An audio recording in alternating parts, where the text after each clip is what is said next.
dilanjutkan setelah diberikan evaluasi, kemudian dikumpulkan, kemudian mungkin dibahas sedikit, kemudian penutup seperti itu.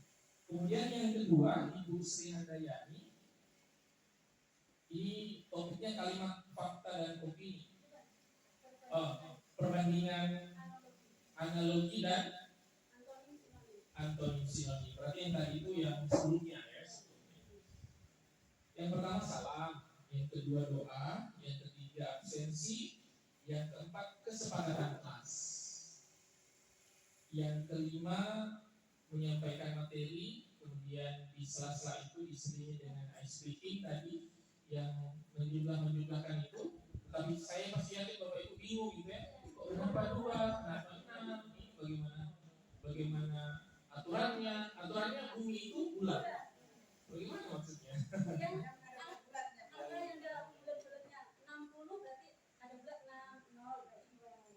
Oke, nah baru saya jelas. 60 berarti 2 angka kan, 2 digit. Nah, berarti 2. Oh, berarti 2. Oh, yang bulat-bulatnya kita hitung. Jadi kalau bulatnya ada 3 berarti 3. Nah, kalau 8 itu 2 per 1. Oh, 2. Berarti kalau 80 3. Oke. Itu baru jelas. Tadi kita bingung-bingung ya. Jadi itu menarik. Kemudian yang keenam, membagi kelompok untuk mengerjakan soal. Tadi dinamai ada kelompok yang mahir, ada kelompok yang sedang, ada kelompok yang lemah. Kemudian anak-anak diminta untuk berdiskusi. Setelah itu anak-anak menampilkan hasil diskusinya dengan cara ditempel di depan. Setelah itu dibahas, setelah itu penutup. Itu langkah-langkah. Nah, sudah bagus yang melaksanakan ini kan, yang jadi guru modeling kan guru-guru senior gitu ya, guru-guru senior semua. Jadi kemampuan mengajar itu tidak diragukan lagi. Yang perlu diperbaiki sekarang adalah di kurikulum Merdeka itu ada istilah pembelajaran berdiferensiasi, Bapak Ibu. Pembelajaran berdiferensiasi itu Kemdikbud pemerintah kita itu merujuk pada sebuah buku yang dijadikan sebagai acuan. Buku itu tulisannya Ibu Carol M. Tomlinson. Mungkin sudah dengar bukunya Tomlinson. Judulnya How to Differentiate Instruction in Mixed Ability Classrooms. Itu judul bukunya, terbit di Amerika tahun 2001. Dan itu dijadikan acuan untuk melaksanakan pembelajaran berdiferensiasi. Dan kurikulum mereka itu sendiri karakteristik utamanya adalah pembelajaran berdiferensiasi untuk dibahas. Jadi karakteristik utamanya pembelajaran berdiferensiasi dengan PLI. Kalau yang lain-lain itu hanya dokumen saja. Nah, terkait pembelajaran berdiferensiasi ini yang perlu Bapak Ibu adaptasi. Bagaimana itu pembelajaran berdiferensiasi, bagaimana pelaksanaannya. Sebentar nanti akan saya tampilkan contoh video diferensiasi. Itu contohnya. Meskipun itu juga belum sempurna, tapi itu sudah cukup baik. Jadi di dalam pembelajaran berdiferensiasi itu kita melakukan diferensiasi. Diferensiasi itu artinya berbeda. Kita melakukan diferensiasi baik dalam bentuk konten materinya, baik dalam bentuk proses, strategi mengajarnya, metodenya, maupun produknya. Produk itu artinya anak-anak di dalam mempresentasikan hasil kerjanya itu boleh macam-macam.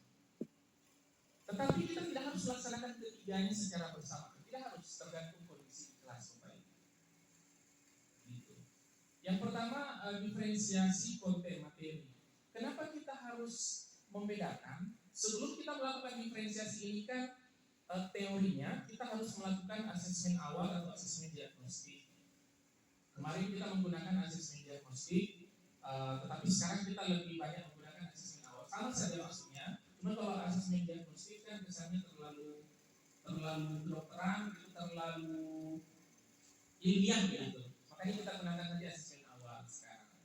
Nah, asesmen awal itu kita lakukan untuk identifikasi setelah kita identifikasi, nanti akan menjadi data bagi kita untuk melakukan diferensiasi itu.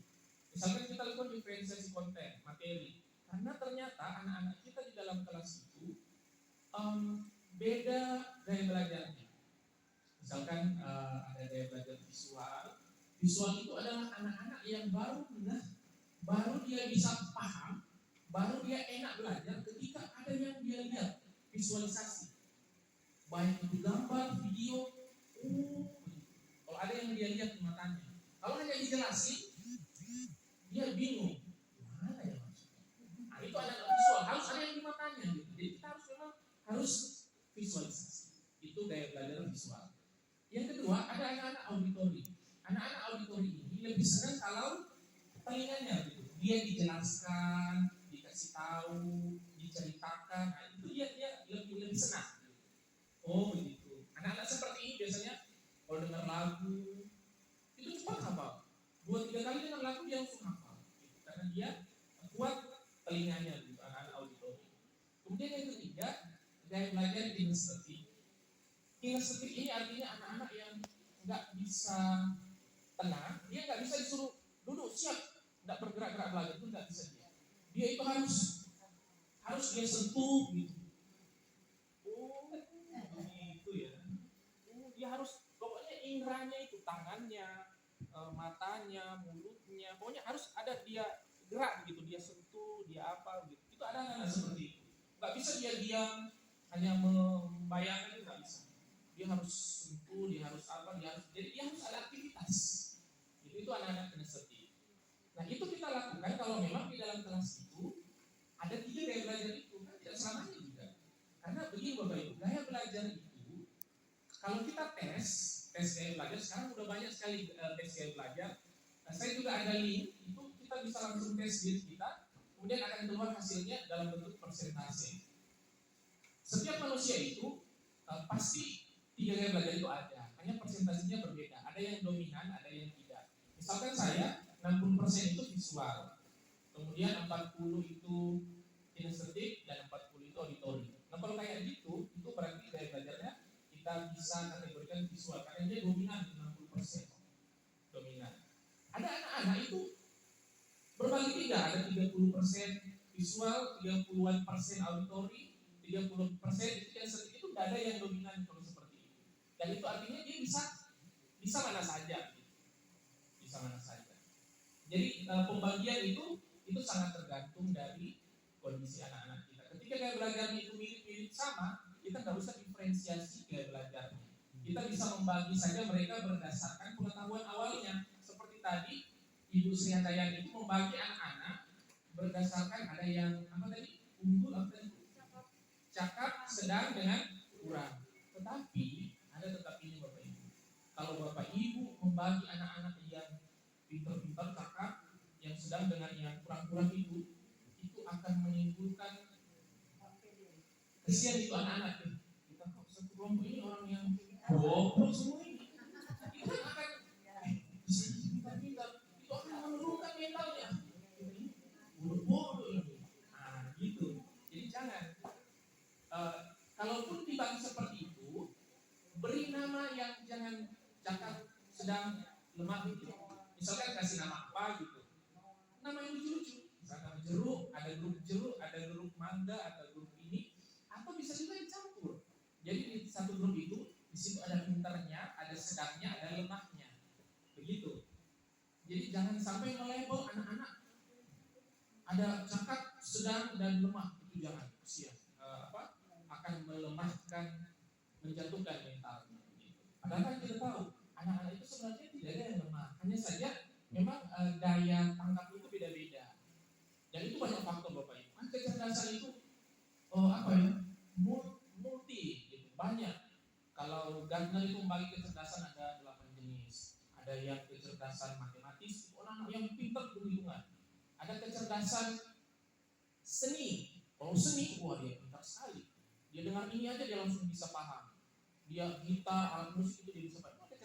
Kecerdasan seni.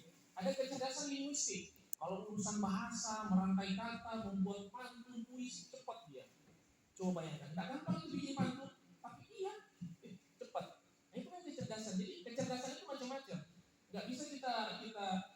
bintang hanya satu gitu. Ada kecerdasan juga yang olahraga. Olahraga ini cerdas banget. Makanya kita nggak bisa membandingkan pintar mana Habibie atau Ronaldo. Nggak bisa.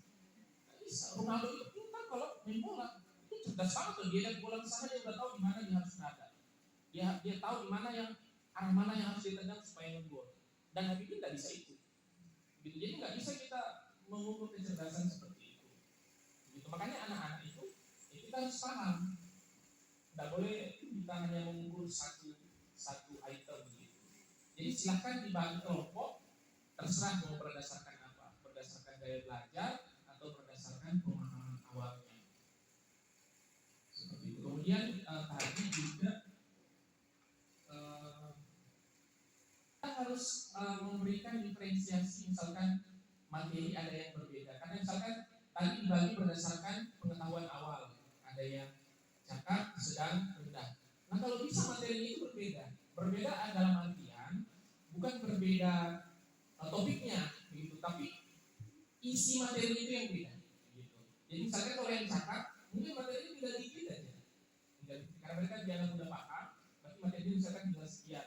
Kalau yang lemah itu yang mungkin lebih detail, gitu, lebih mudah dibuatkan. Gitu. Jadi memang agak repot gitu ya, karena guru harus mempersiapkan itu. Itu kalau memang mereka berbeda. Kan tidak selamanya juga, karena itu dalam satu kelas itu kita bisa rata-ratakan mereka misalkan sedang. Mungkin ada satu dua orang yang lemah sekali misalkan. Nah yang lemah itu kita harus bantu misalkan dengan materi khusus. Materi yang kita bikin khusus supaya dia lebih mudah memahami. Begitu. Kemudian itu tadi diferensiasi dari segi konten materinya, tidak disamaratakan. Kemudian yang kedua diferensiasi metode mengajar. Kadang-kadang kita harus diferensiasi di dalam kelas. Diferensiasinya itu bisa misalkan dalam bentuk kita menampilkan video, gitu ya. Itu untuk anak-anak yang visual. Kemudian kita juga memberikan penjelasan kepada anak-anak yang auditori. Kemudian untuk anak